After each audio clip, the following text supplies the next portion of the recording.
हरतालिका तीज के दिन फुलेरे का दर्शन करें। फुलेरा किस तरह से बनाया जाता है, इसी पत्ती लगाना चाहिए, कैसा फूल? हमको ये प्रश्न कल यहाँ से जाने के बाद आ चुका था सीहोर के ऑफिस में, और उसके बाद हमने पंडितों को कहा था कि एक फुलेरा तैयार कर कर रखें और उस फुलेरे का दर्शन सभी को लाइव कराएं, जिससे घर पर या मंदिर में आप शिव जी की जब आराधना करें तो उसके ऊपर फुलेरा बंधा होना चाहिए।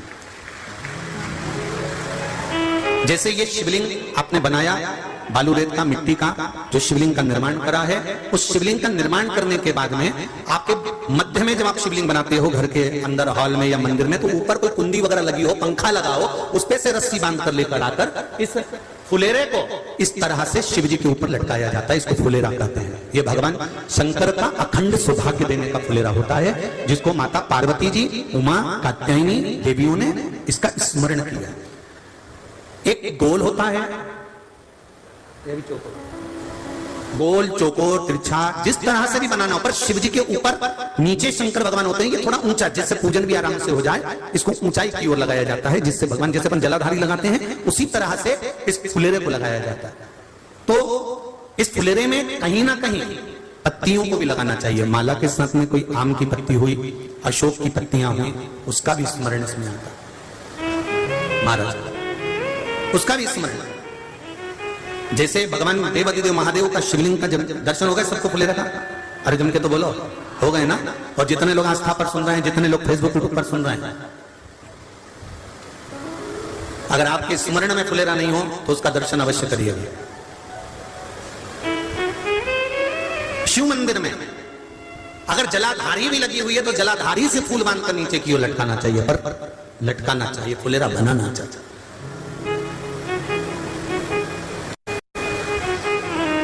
सात फल हैं फुलेरा। कितने फल हैं? 7। ध्यान दीजिएगा।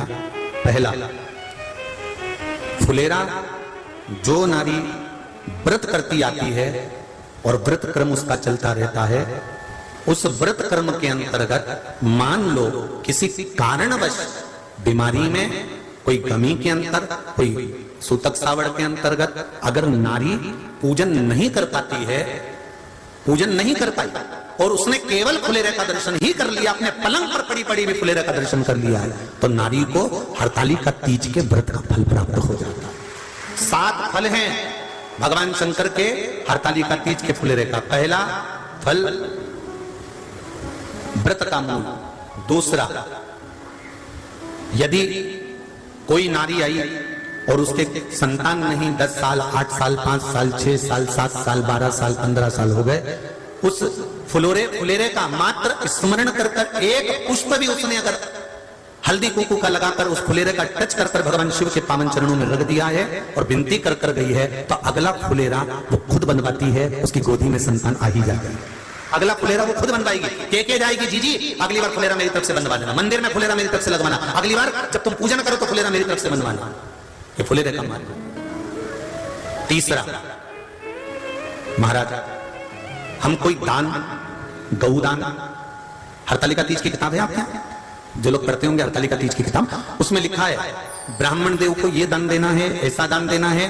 अब कोई गरीब है, कोई साधारण है, नहीं है किसी की कैपेसिटी, नहीं दे सकता, तो क्या होता है? तो कहा हम गौदान नहीं कर पाते, हम स्वर्णदान नहीं कर पाते, हम वस्त्रदान नहीं कर पाते, हम मुद्रा दान नहीं कर पाते, हम अन्नदान नहीं कर पाते, हम ये सारे दान अगर नहीं भी कर पाते हैं, तो शिव महापुराण की कथा कहती है तीसरा फल फुलेरे का है कि मात्र फुलेरे का दर्शन, स्पर्श कर लेने से सारे दानों का पुण्य फल प्राप्त हो जाता है। ये तीसरा फल फुलेरे।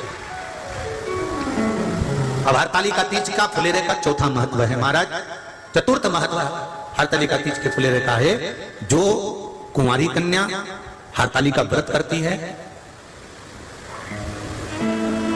पहली बार जो हरतालिका तीज का व्रत करती हैं, या हरतालिका तीज का उद्यापन कर देती हैं, या किसी कारणवश शरीर ऐसा नहीं रहा कि बिना पानी के नहीं रह सकती, तो 2 बूंद अगर उन्होंने पानी भी पी लिया है, या कोई कारणवश एक कुछ गलती हो भी गई है, तो मात्र फुलेरे का दर्शन कर लेने से वो गलती शंकर स्वीकार कर कर उसको क्षमा कर देते हैं। ये चतुर्थ भाव के अंतर। फुलेरे का अगला वर्णन करा गया। महाराज शिव तत्व की ओर, शंकर भगवान की ओर हम ना काशी जा सकते हैं, हम ना सोमनाथ जा सकते हैं, हम ना किसी स्थान पर जाकर एकांत में भगवान शंकर का स्मरण कर सकते हैं। मान लो हमें एकांत में बैठकर शिव की भक्ति करना है, किसी मंदिर में किसी देवालय में जाकर भक्ति करना है, तो फुलेरे का मात्र दर्शन करने से, पूजन स्मरण करने से उस भक्ति का फल भी हमारे खाते में आ जाता है। और फिर अगला आखिरी का जो वर्णन किया गया है वो कहा गया कि पार्वती मैया गुफा में जाकर भगवान का भजन करती थी, शिव का स्मरण करती थी और फिर अपनी सहेलियों के साथ बैठकर शंकर का स्मरण करा, जिसका फल पार्वती को मिला। तो कहा हम ना किसी गुफा में प्रवेश कर सकते हैं, ना हम किसी गुफा में या जंगल में जा सकते हैं। इस फुलेरे के नीचे शंकर भगवान की जब अर्चना करते हैं, आराधना करते हैं, हरतालिका तीज के दिन फुलेरे के नीचे हम भगवान शिव की पूजन करते हैं, तो हमारा वन में किया गया भजन का फल ही हमको प्राप्त हो जाता है। ऐसे फुलेरे का हरतालिका तीज का पूजन व्रत कुंवारी कन्या कर सकती है, शादी होने के बाद भी नारी कर सकती है। अंतिम अवस्था तक प्राण छूटे तब तक हरतालिका तीज का व्रत नहीं छोड़ना चाहिए। एक व्रत हमेशा याद रखो, एक एकादशी और एक हरतालिका। हाँ, इतना जरूर है, ज्यादा शरीर बेकार हो गया, बुढ़ापा आ गया, शरीर नहीं साथ दे रहा, तो कुछ फल खा लो, कुछ चाय दूध जूस आप लेकर कर लो। जितना भी नहीं बने, शरीर बहुत ही बेकार हो गया, तो आप एक समय फल का फलहार धारण कर लो, ठीक है। पर हरतालिका व्रत करने वाली माताएं भले उद्यापन कर दे, तो उस व्रत को थोड़ा हल्का कर लो। उद्यापन करा मतलब तुमने व्रत को हल्का कर लिया, थोड़ा हल्का कर सकते। हरतालिका तीज का जो व्रत का उद्यापन करते हैं उसमें 5 चीज रखते हैं ना, 5 कपड़े स्त्री के, 5 कपड़े पुरुष के, 5 तरह का अनाज, 5 तरह का फलहार, 5 तरह का फल। तो 5 तरह का जो फल रखाता है हरतालिका तीज के उद्यापन में, दुनिया के लोग उस 5 तरह के फल को केला गिन ले, पपीता गिन ले, मौसम्बी गिन ले और अनार गिन ले, संतरा गिन ले, सब कुछ गिन लेते हैं, पर उस 5 तरह के फल में धतूरे को नहीं गिनते। पर शिव कथा में वर्णन आता है, हरतालिका तीज के उद्यापन में लिखा हुआ है, सबसे पहले 5 फल अगर गिनना है तो उसमें पहले धतूरे को गिनो, क्योंकि शंकर को वो प्रिय होता है, शंकर उसको स्वीकार कर लेता है। और धतूरा शंकर भगवान को क्यों चढ़ाया जाता है उसका प्रसंग आपको पहले भी कहा, आज फिर कहते हैं। धतूरा जब हम भगवान शंकर को समर्पित करते हैं तो हमारा कोई कार्य अटक रहा होता है, जिस कार्य को बार बार एग्जाम में बैठे हो, बार बार परेशान हो रहा है, बार बार इंटरव्यू देने जा रहे, नहीं हो रहा, एक बार धतूरे को हृदय से, भगवान को प्रेम से, करुणा सागर मेरे शंकर को दिल से एक बार वो धतूरा भगवान से विनती कर कर उसको चढ़ाओ तो सही, भगवान तुम्हारा कार्य सफल कर देगा। पर दिल से चढ़ाना, हृदय। हरतालिका तीज की पूजन करने वाले को चाहिए कि बालू का, मिट्टी का शिवलिंग बनाना चाहिए। फुलेरा जो बनाया गया है ऊपर शंकर जी के ऊपर लटकाने के लिए, टांगने के लिए, उसके नीचे शिव, पार्वती, गणेश जी की सुंदर बालू की मूर्ति बना लेना चाहिए, पार्थिव लिंग का निर्माण कर लेना चाहिए, शिव की आराधना करना चाहिए। जो फल आपके पास में हो शंकर को समर्पित करना चाहिए, पूजन करना चाहिए, आराधना करो। सबसे पहली पूजन हरतालिका तीज की प्रदोष काल के अंतर्गत हो जाना चाहिए, शाम के समय पर। प्रयास करा करो प्रदोष काल के समय पर पहली पूजन हो जाए तो ज़्यादा अच्छा। पर लोगों की आदत रहती है कि 8 बजे तक, 8:30 बजे तक, 9 बजे तक पहली पूजन करें, फिर दूसरी आराम से, फिर तीसरी, फिर आराम से, फिर चौथी। तो ऐसा सब अपने अपने हिसाब से। पर शास्त्र रीति कहती है कि प्रदोष का जो समय होता है, प्रदोष काल जो होता है, शाम का जो समय होता है, उस समय पर हरतालिका तीज की पहली पूजन हो, जिससे आपका स्मरण चित्त शंकर भगवान में उस घड़ी, उस पल, उस क्षण में आप शिव के हो जाएं और शंकर आपका हो जाए। हाँ, अगर किसी के आने में देरी हो, कोई आ नहीं पा रहा है, बहुत देरी हो रही हो, तो हरतालिका पूजन व्रत वर्णन करता है कि शिवलिंग का निर्माण, पार्वती जी की मूर्ति का निर्माण, गणेश जी का निर्माण और फुलेरा जो बनाया हुआ है, ये प्रदोष काल के पहले बनकर तैयार हो जाना चाहिए। प्रदोष काल के अंतर्गत फुलेरा नहीं बनना, फुलेरा पहले बन जाना चाहिए। और बहुत विशेष बात ध्यान रखिए हरतालिका तीज की, कि शंकर जी का जो आपने स्वरूप बनाया है, पाटे में, थाली में, चौकी पर, चौरंग पर जो स्वरूप बनाया है, वो पहले नहीं रखना है। पहले क्या बांधना है? फुलेरा। पहले फुलेरा बांधिए, उसके बाद उसके नीचे शंकर जी को रखिए। कई अब जो हरतालिका तीज का पूजन करते हैं तो उनके लिए हो गया, अब दूसरे के लिए भी सुन लें।